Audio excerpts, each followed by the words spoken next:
Hello guys! Balik na naman po tayo sa Utang Bahay serye natin. This is already the part 6. And this house, if I'm not mistaken, and if I can still remember, this is 360 to 380,000. Pero nag-undergo din ito sa bidding. But then, hindi po kami nag-bid dito sa bahay na to. This is the backyard. May shed siya, may maganda siyang backyard and patio.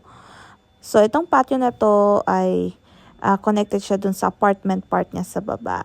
So, pumasok na tayo. Ito yung main house. Ito yung kanyang living area. Not too bad, pero hindi siya ganun kalakihan. And ito naman yung ating dining area. Meron siyang French door na pwede mong isara if you want it to be closed. And ito ang ating kitchen. So, yung mga appliances nito, hindi siya ganun ka updated. And even the oven is not working. So, kung bibilhin sana namin ito, need pa na bumili ng oven. Oven to be discarded, not functioning. So, yes. Meron siyang center island kung saan nandoon ang induction. So, amazed na amazed kami dyan sa scissor nila, knife I should say, na nasa wall. So, ito yung kitchen nila, medyo magulo for me. Naglagay din sila ng little entertainment dyan sa side na yan. Which is, kung bibilin sana namin to, gagawin ko na yung diretsang dining. And the other one kanina sa dining area will be extension of the living room. So, aside sa patio sa baba, meron itong I don't know ano ba to, veranda, wherein ikita mo lahat ng kapitbahay mo.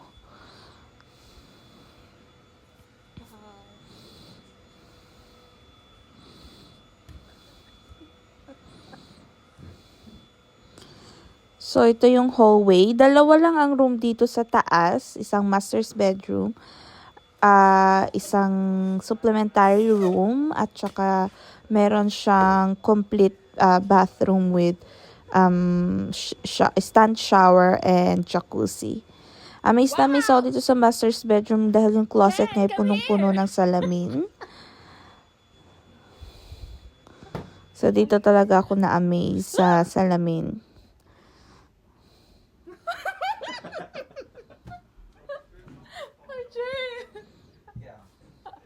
This room can fit queen to king size bed. We have a mirror, but it's only until half of the money. And now I have a full. That's a big closet too. Yes. Yeah. I wonder how those people feel.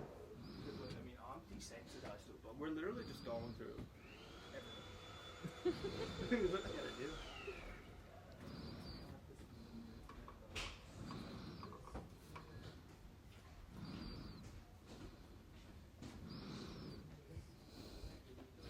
So, ito, pumunta ako sa bathroom. So, dito sa bathroom, merong sink, jacuzzi, full-size mirrors, and stand-up shower. Wow, more mirror. Kaya na-amaze din ako dito sa bathroom na ito. More mirror. Yeah, this is the one with the jacuzzi. Jacuzzi with the stand-up shower as well, yeah. But I'm more amazed with the mirrors. Well, it's old, but it's very well kept. Yes. Yung bathroom nila dito medyo old style siya, pero well maintained naman. So, maayos din siya.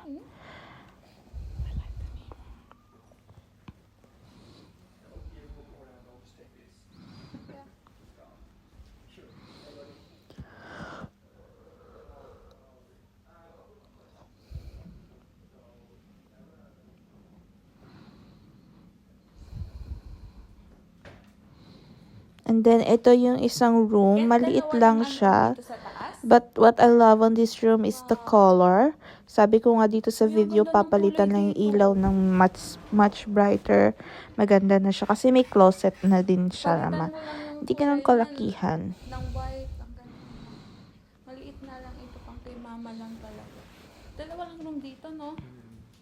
Kaso yun, hindi mo mapapaupahan. Ito.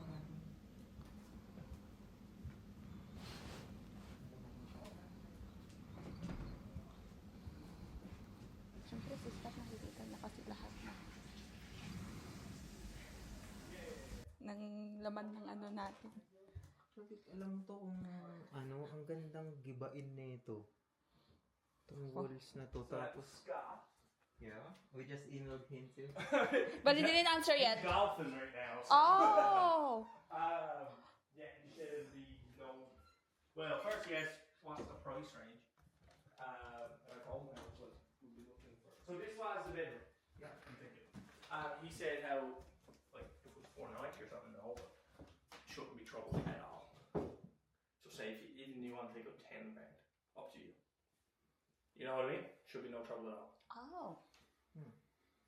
So, We're still budget wise, you're good. You're good. I still need to convince him. Because that's my plan, that's my idea. Yes. And I mean, it all depends on how quickly you pay back. Yes. Right? for example, Up next, ito, pinuntahan na natin yung down part o yung apartment part ng bahay. So, sabi ko nga, this one is registered for 2 apartment. Pero, ang divider lang nito is yung door na yan. And it will be a shared washroom, not washroom, laundry if ever.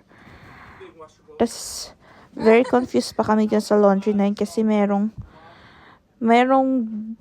toilet and toilet on that laundry, and yun nga, very confusing. May isa rin pala siyang room na available dito sa baba.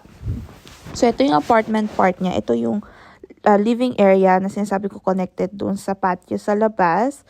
This is the kitchen. And this is their own washroom, bathroom. May sink sila, may tub, and may toilet sila, which is nice. Ito yung isang room dito. If I'm not mistaken, 2 yung room din dito sa baba. So, total of 5 rooms to. Kasi yung sa main house, 2 sa taas, 1 sa baba, malapit sa laundry.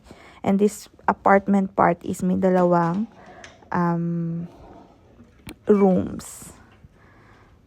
So, ito yung pangalawang room.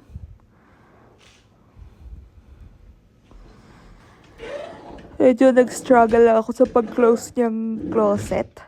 Pero eventually, na-close ko naman siya.